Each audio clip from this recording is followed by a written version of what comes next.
Kita punya 659 triliun per tahun, tapi nikel kita nggak pernah masuk kantong negara karena kemarin diekspor secara ilegal 5,3 juta ton masuk ke Cina. Kita nggak dapat 1 rupiah pun. Pemainnya ketahu kan, Faisal Basri sebut siapa? Erlangga Hartarto sama Bobi Nasution. Harusnya itu yang kita dakwai, kita keras ya.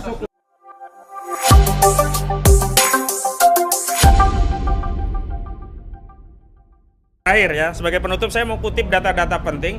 Kalau ini dikelola sesuai syariat Islam, ormas-ormas Islam mendorong, pemerintah yang mengelola, itu luar biasa. Jadi Indonesia bisa ngelola APBN tanpa ngambil pajak. Pertama dari batu bara.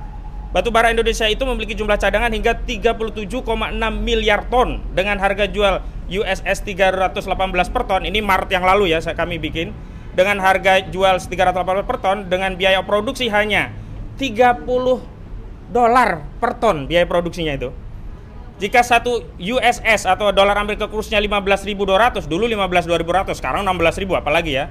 Maka Indonesia memiliki potensi pendapatan dari batu bara sebesar 167 ton 840 miliar 500. Gimana nih bacanya? 167.000 ton. Ya, gitu, 840 miliar 572 triliun rupiah. Nah, saat ini produksi batu bara mencapai 687 juta ton per tahun. Itu rata-ratanya, semua pemain itu dikumulasi. Artinya ada pendapatan batu bara saja per tahun berapa? 3.007 triliun per tahun. Dahsyat atau dahsyat? Jadi kalau lampaui APBN, ya lebih, APBN masih kurang 3.500 kan. Tapi kalau untuk mengeksekusi makan gratisnya Pak Prabowo kecil itu, nggak perlu utang 600 triliun. Yang kedua, 30% orang miskin di Indonesia bisa selesai. Gas alam Indonesia ini cadangannya ada 62 miliar MMBTU dengan harga jual 20,15 US dollar per MMBTU. Produksinya itu cuma $5 per MMBTU. Jadi kita kalau kursnya 15.200, maka Indonesia memiliki potensi pendapatan dari gas alam itu 5.635 triliun. Jadi lebih kecil sih daripada batu bara, tapi gede juga. Sementara saat ini produksi gas alam Indonesia itu mencapai 2,1 miliar MMBTU per tahun. Itu artinya ada potensi cuan dari gas alam saja itu 483 triliun per tahun. Jadi APBN nggak perlu utang, ada 483 triliun per tahun. Kemarin kan mau dibikin defisit utang 600 triliun. Ini udah ada 483 triliun per tahun, baru dari gas. Tambah tadi. Yang ketiga emas ya. Emas itu kita punya 2.600 ton cadangannya. Ya. Saya persingkat saat ini potensi pendapatannya itu adalah 2.097 triliun dari cadangan emas Indonesia. Per tahunnya kita punya 70 ton per tahun dengan pendapatan 63 triliun per tahun, ini emas. Kemudian yang 4 nikel, nah nikelnya gede. Nikel ini cadangan kita ada 81 juta ton. Dan kita per tahun itu sudah memproduksi 1,6 juta ton per tahun.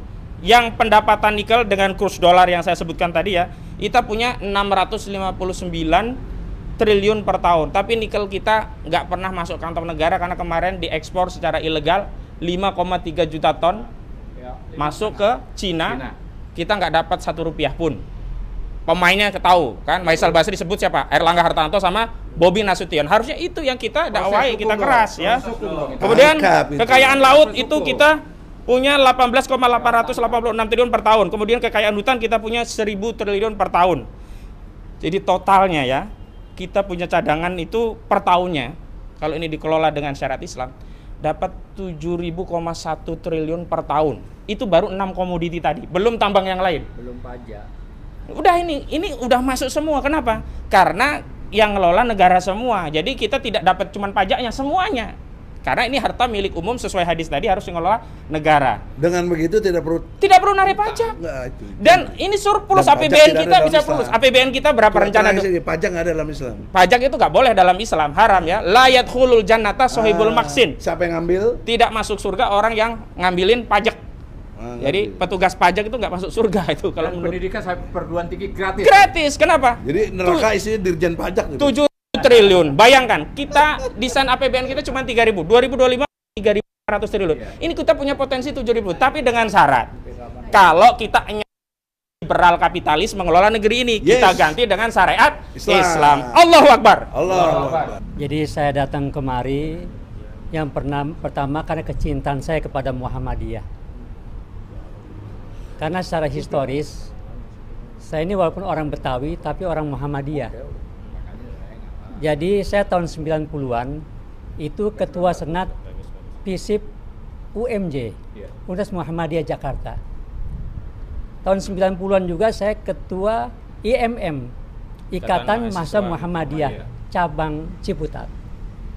Jadi saya ada Satu alma mater Bisa dong. klaim Saya lah. Magelang. Wah Magelang, Iya. wah salaman lu kalau gitu, IMM, salaman lu ya. IMM, wah. Iya. Ini Imawan Namrudin. Ah, berarti. Imawan Iya. ya.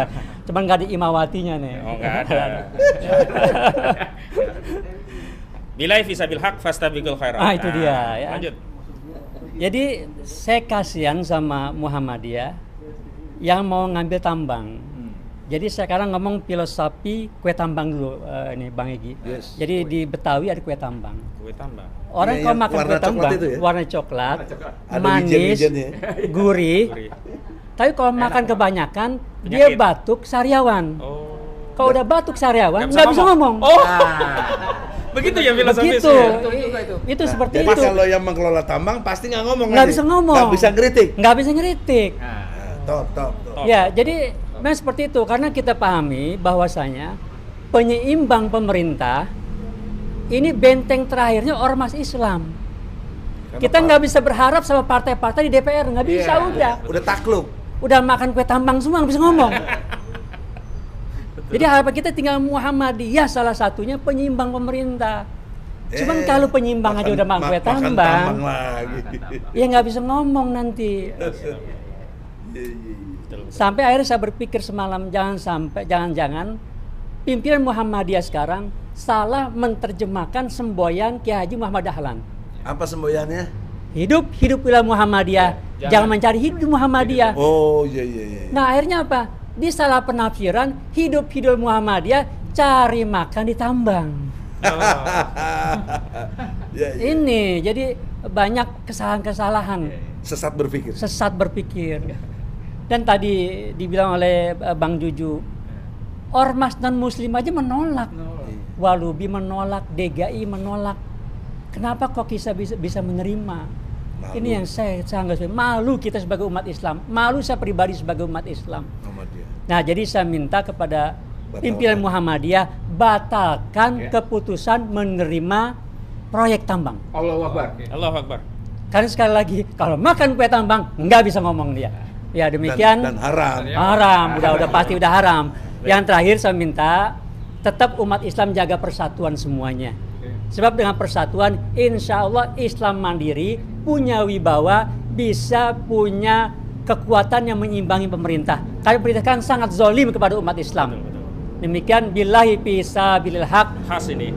Fastabiqul Fastabil khairat. Assalamualaikum warahmatullahi wabarakatuh. Waalaikumsalam Takbir. warahmatullahi wabarakatuh. Allahu Akbar.